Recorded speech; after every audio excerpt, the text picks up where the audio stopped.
Tonight on SportsDesk, a rivalry is renewed in Coral Gables. Canes baseball is looking to defend their #1 ranking against in-state foe, Florida. Yeah, Cam, plus we string up our rackets and work on our serve with men's tennis player William Gratton-Smith. And we'll show you how one UM cheerleader battled multiple injuries in order to pick up her pom-poms once again. All that and more. SportsDesk starts right now.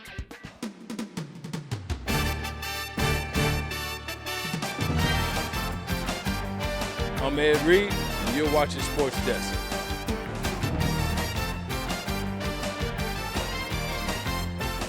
Hi, I'm Jim Kelly, former UM guy. You're watching Sports Desk. What's up? I'm DJ Williams, and y'all watching Sports Desk.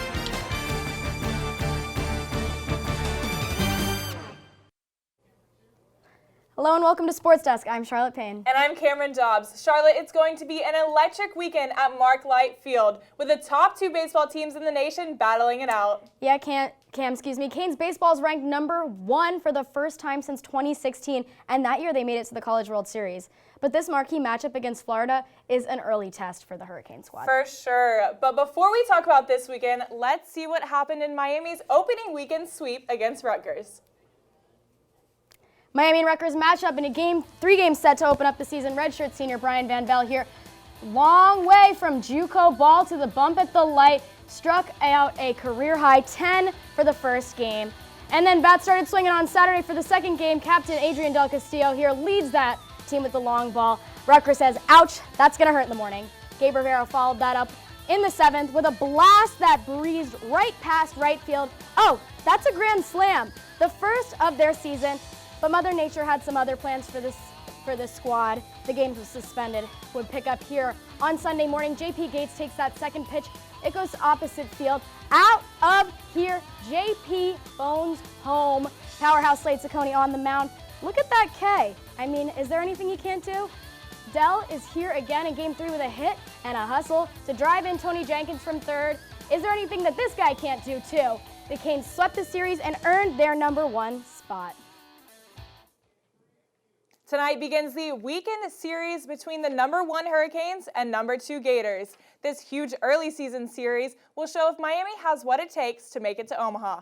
Our Inside Pitch crew was at Mark Light Field this morning. Let's see what they have to say about it. Guys?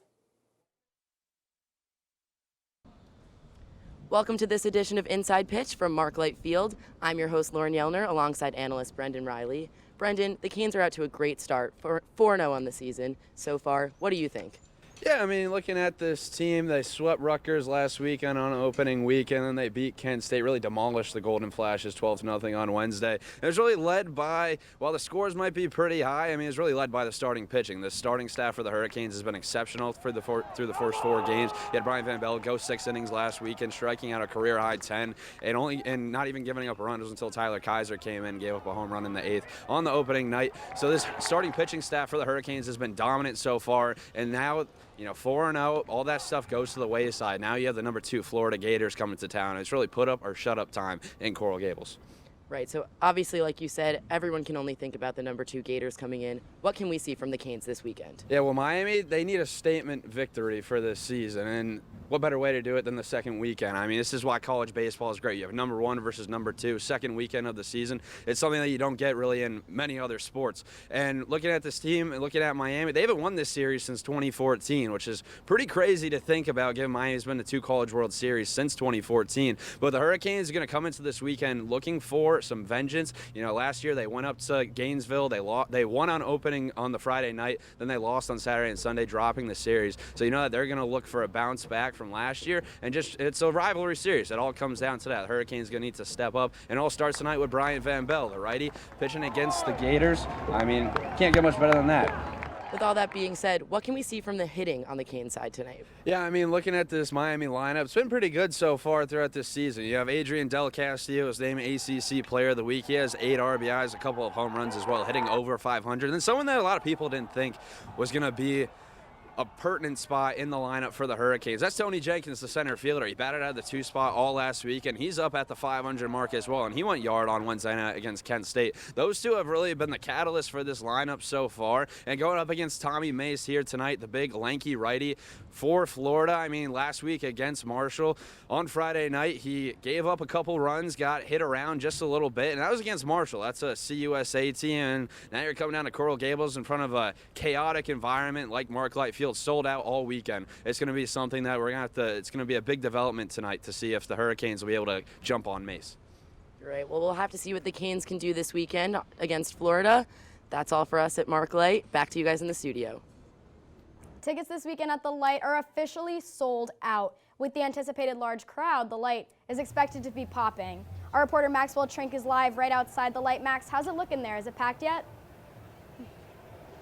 Charlotte, as you said, as the Metro passes by, some fans are coming off right now, but it's a sold-out crowd here at Mark Light Field. Already the student section is filled. A huge weekend, and that means some big names are also coming into town. Mike Piazza just threw out the first pitch, MLB Hall of Famer, of course, and Alex Rodriguez will be throwing out the first pitch tomorrow night as well. It's a huge series. Not many times you can see the top 2 teams in the country facing off against each other, but maybe this is a preview for Omaha coming in the future. But for now, reporting live at Mark Light Field, I'm Maxwell Trink, sending it back to the studio.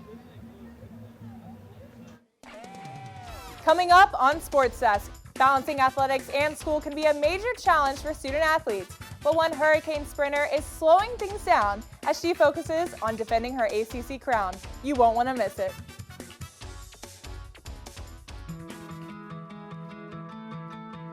There was a time in my life where I was extremely homesick. I decided that I needed a pet. When I first saw a turtle, my heart was full. He jumped up and kissed me and jumped right into my arms. I immediately went up to the volunteers at the shelter and said, I want him, he's gotta come home with me. Now anything but lonely. Every day with Turtle is a perfect day and keeps me company when I'm doing schoolwork. I like it when he jumps up on the table too. He is a veggie thief. He's an incredible companion and my best friend. Can't say that I've met anybody that doesn't love him too. When I adopted Turtle, I discovered all the things that make him unique. He's a little bit of a lot of things, but mostly he's all pure love.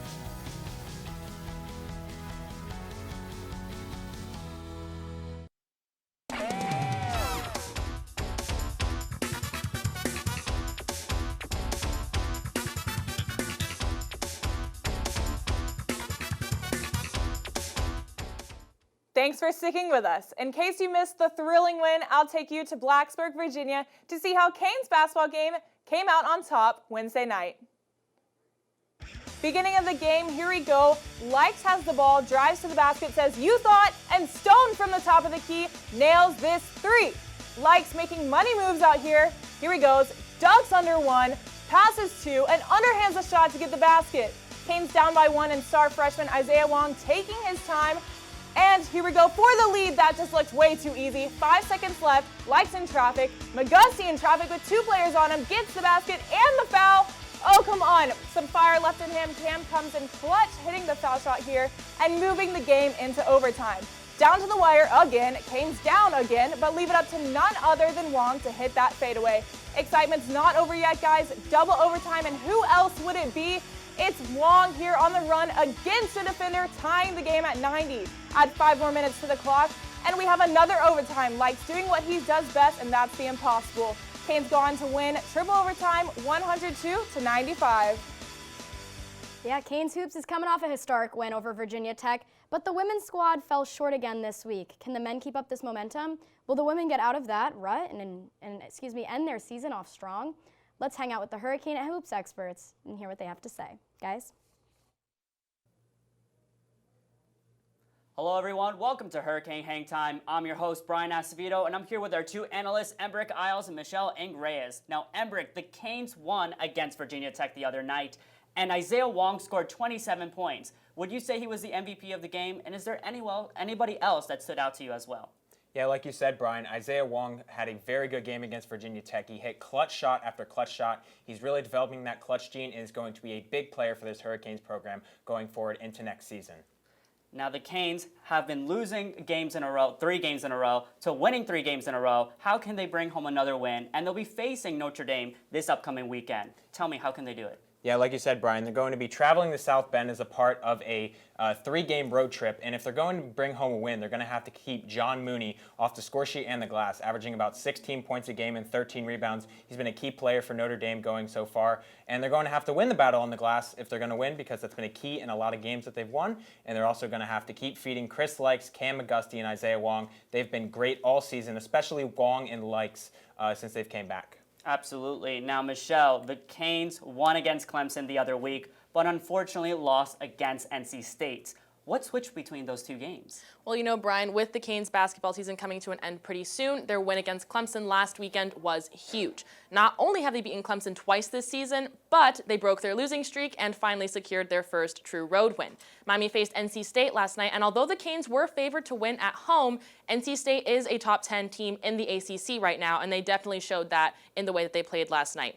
Overall, even though the Canes were super aggressive in their scoring against Clemson and kept that drive up all in their game last night, NC State ultimately pulled ahead and fought back to outscore the Canes in the final quarter.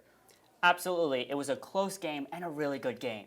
Now, Michelle, the Canes have 13 wins, 13 losses. You must have 13 reasons on why they keep on losing. They'll be facing Boston College this upcoming weekend. How can they bring home a W?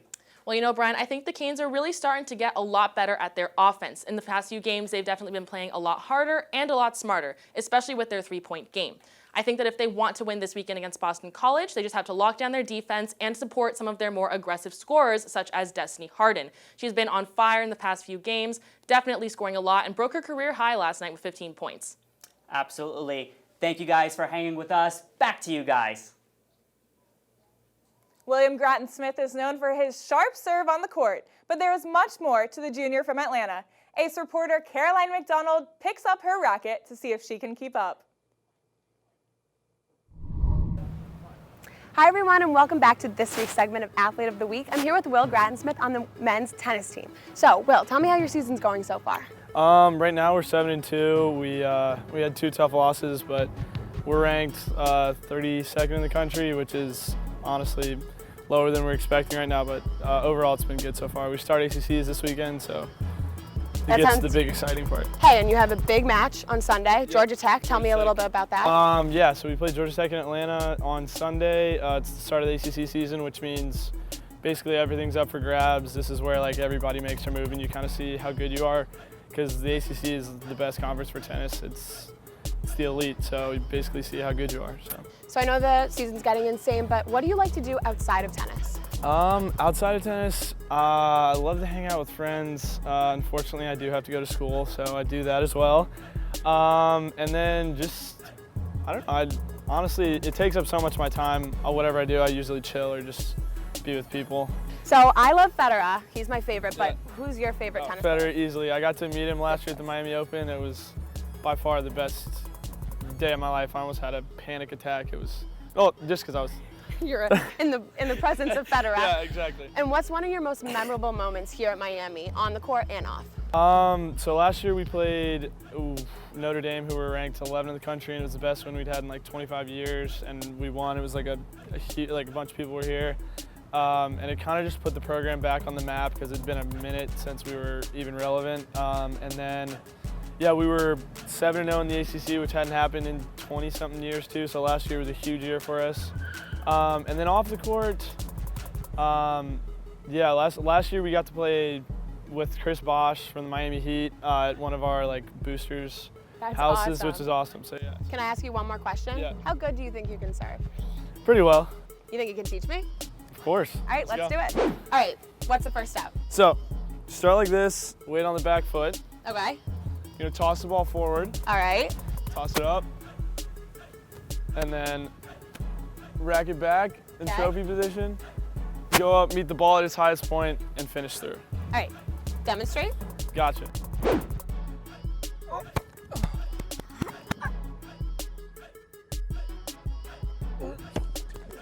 Wow, that was pretty good. Okay, let's see what I got. Do a little better. Okay, so. All right. Hand. Right. Are you right-handed? Yes. Right-handed? Yes, I'm right-handed. Yeah, so right. Right. Left shoulder there. Okay. You're Throw it toss up. it up. Okay. Toss it up. Here. Okay. And then go. All right, let's see. Oh! Hey, there you go. There you go. Hey, I'll keep practicing. That was this week's edition of Athlete of the Week. Back to you guys. Redshirt senior Brittany Ellis is a star in the 400-meter dash, but her true passion lies away from the track. Reporter Ellie Perigo has more. Sacrifice. It's part of being a student athlete. And for redshirt senior Brittany Ellis, she sacrificed her spikes for scrubs. I decided to sit out junior year. I was working in the hospital for 8 hours a day, and then trying to run after wasn't really working. And on top of that, I had to do rotations on Fridays as well, so I couldn't travel. But the timing of her redshirt year wasn't ideal. I knew it had to happen, but I had such a good season my sophomore year. I was setting personal records and everything, and then to sit out that very next year, that was hard. And that success didn't go unnoticed. She has a lot of determination and very competitive, so we had a young group the year she redshirted, so it was, we could have used her leadership out there, but being a nurse was, since the first day I met her, was very, very important to her. With the support of the track team, she could follow her passion. It really solidified my passion for both nursing, because I'm going through all this for this degree, and then also my dedication to track. I really had to, focus on what I wanted to do. I know I want to be a nurse, but I also wanted to do track as well. That's why I came here. Here at the Schwartz Center for Nursing and Health Studies is where Brittany Ellis spent most of her undergraduate career when she wasn't on the track. People wondered if she would have the same success, but it's like she never left. I am the defending champion in the 400, so I want to defend my title and then also try to help the team to another team title. We have 4 rings, and I would really like a 5th. Going to Notre Dame, it's a track that's very suited for her, and I think she's going to have a great competition and put herself in the mix. Alongside finishing her final year of eligibility, she is working on her master's. It's definitely a different change of pace from the crazy hectic nursing school to an entirely online program, but it's nice to finally have that freedom after being so busy all those 4 years. Reporting for UMTV, I'm Ellie Perigo. Up next, while Hurricanes baseball is trying to hit it out of the park, Miami's football squad swung and missed this past week. We'll tell you more when we return. But first, it's time for some trivia. When was the last time Florida and Miami met for a regular season series, with both teams ranked in the top 3? Is it A, 1985? Is it B, 1992? Is it C, 1999? Or is it D, 2006? Find out the answer after the break.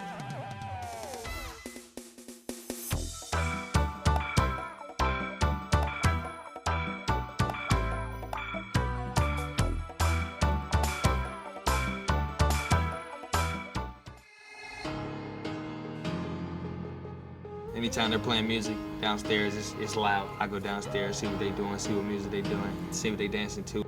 I go play piano downstairs, they come get involved. Leah has a drum set beside it, banging that. Any music, that's what they do.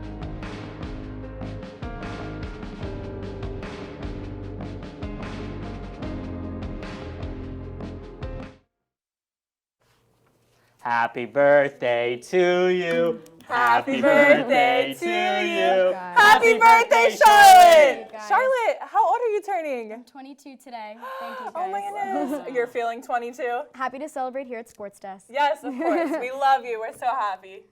Thanks, guys. Are you going to eat this?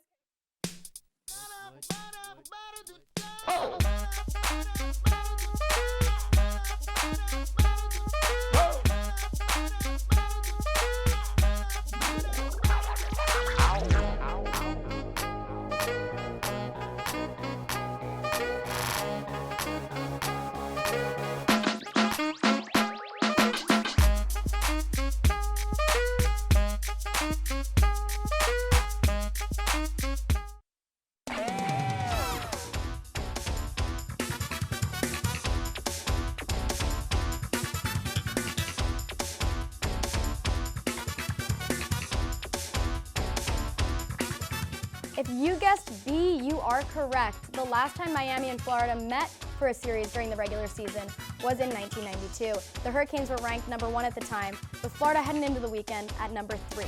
Gino Damari was in his senior year, donning the orange and green.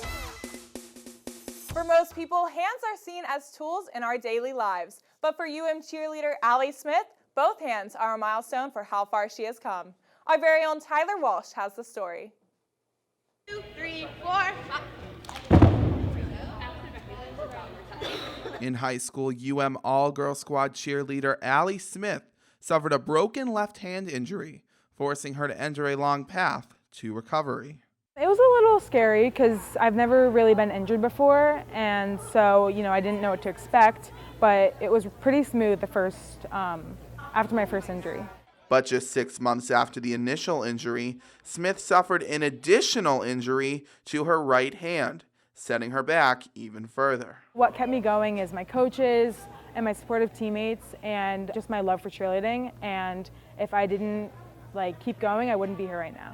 Smith is a sophomore majoring in exercise physiology on a pre-medicine track and joined the team in the summer of 2018. For exams and stuff, you never know if the teacher is going to ask you a random question. I just kind of think, and I'm like, okay, what have I done before that I can apply to this? And then that's how I kind of work through things. She does not give up on anything, from organic chemistry to throwing her tucks on a typical basis. She does not give up on anything. She knows if she's lacking something, she'll put 110% to make sure that she picks it back up and stays on the standard of it. Smith has come far since and even has a message for those dealing with injuries. If you get injured, don't give up. If you love it, you'll get back to it. It might be a little harder, especially after the second injury, but you just got to keep pushing and stay positive and trust the process. Reporting for UMTV, I'm Tyler Walsh. Canes football momentum has slowed down this week after hearing some rough recruiting news. Tommy Sullivan has the latest on the social media buzz surrounding the Hurricanes. Hello everyone, I'm Tommy Sullivan and welcome to this week's edition of Behind the Post, where we cover all things Canes happening on social media. Last Saturday, the Canes received some rough news on the recruiting trail as the #1 safety prospect in the country, James Williams, left the Canes out of his top 3 schools. Williams is a local prospect who committed to the Canes back in March of 2018. He then decommitted from the Canes over a year later in May of 2019. Many thought the Canes would be in this recruitment all the way till signing day. But as for now, that is not the case.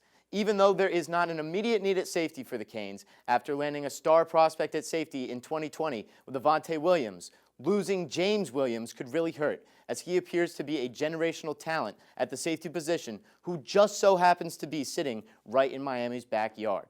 Speaking of young talent, this week Canes football dropped a video with some of the new freshman football players who have enrolled at Miami this semester.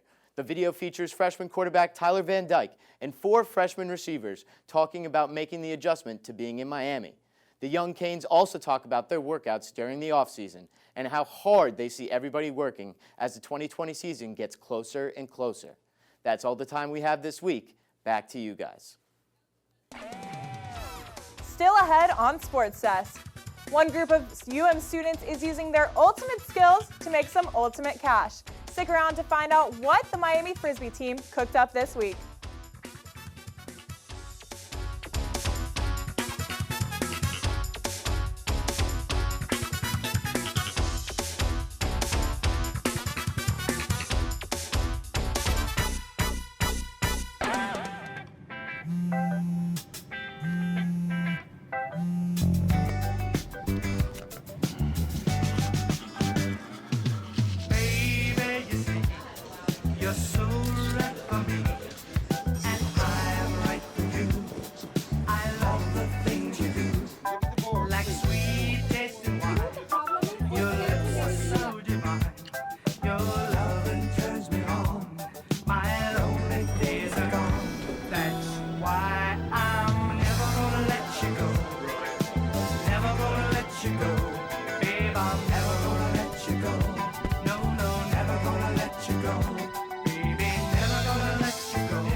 Here you go. Thank you. Thank you.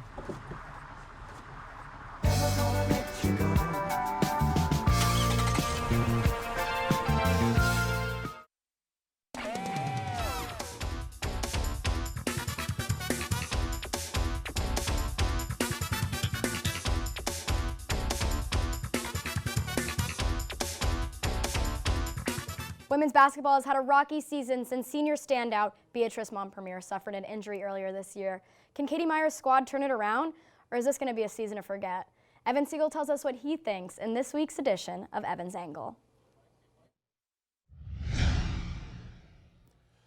After losing a heartbreaking nail-biter to NC State, the Miami Hurricanes women's basketball team now sits even at 13-13 in what has been one of the more turbulent seasons under longtime coach Katie Meyer.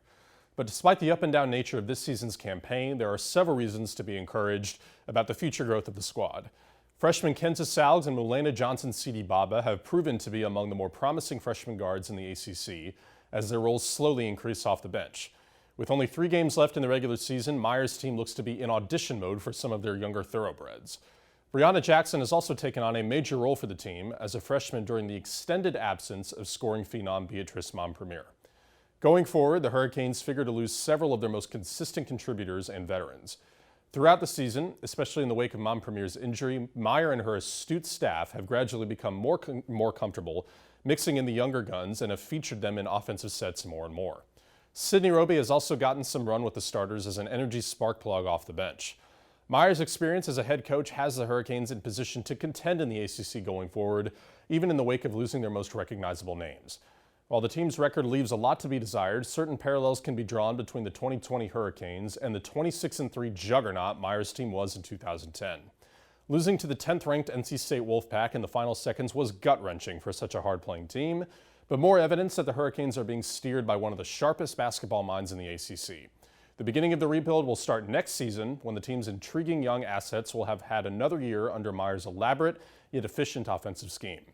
With only 3 more games until the offseason, the Canes will be able to put this season behind them and look towards next year when they will be able to hit the reset button and let Katie Meyer work her magic. That's Evan's Angle. Number 16 Seton Hall and 21-ranked Butler faced off this week, and the much-anticipated showdown could not have ended in any better fashion. Let's head to Jersey to take a look. Tie game with 0.6 seconds left to go. McKnight to Muma, tip drill, and get game-winning buzzer beater right in front of his home crowd. Take a look at that again. Just barely enough time, yet he nails it. That's too good to not check it out one more time. Here's a different angle. Flying through, flick of the wrist, falling off balance, and he sticks the landing thanks to that nice man there in the tan sweater. The crowd goes nuts and the bench is cleared. Mamu is smothered by his team. Pure joy. The Pirates definitely hit the jackpot with that big win, and that is your play of the day. This week, the University of Miami's Ultimate Frisbee team hosted a fundraising tournament to help the squad's travel expenses, and the theme perfectly topped off the event. Reporter Ryan Grill has more. Ketchup, mustard, mayo, and relish. No, this is not a story about stuff you can put on your burger. These are the names of the 4 teams that went head-to-head at the Battle of the Condiments Hatter last Saturday, hosted by the UM Women's Ultimate Frisbee team. For just $20, over 70 volunteers signed up to play Ultimate Frisbee with the 25 members of the team. No experience was required to participate, and the event was open for everyone. Sabrina Ullman has been a member of the team since her freshman year and served as one of the main hosts for the event. We decided this theme because someone suggested it and the rest of us kind of liked it. And it's honestly kind of hard to come up with themes sometimes because we need themes where there can be usually 4 teams and each team has a different color. Deja Thomas was one of the many volunteers, and she played alongside Ullman in support for Team Mayo. All of the money goes towards a team that I'm very proud of, which is a group of women who are just trying to go around and travel and play Frisbee together. And I don't think that's such a popular thing in South Florida, and I like every initiative that tries to increase that. 1, 2, 3, Crafts Team! Woo! Of course, the event isn't just for fun and games. The Frisbee team is also hoping to raise enough money for their various tournaments throughout the semester. So it goes mostly towards our travel expenses. So in the fall we have 1 tournament, and then in the spring we have 4. And so this helps us with cost of rental cars, cost of hotels, and stuff like that. In the end, Mayo came out on top as the winning condiment. The team is eager for more Hatter events such as these in the future. Reporting for UMTV, I'm Ryan Grill. Well, thanks for tuning in. Good night.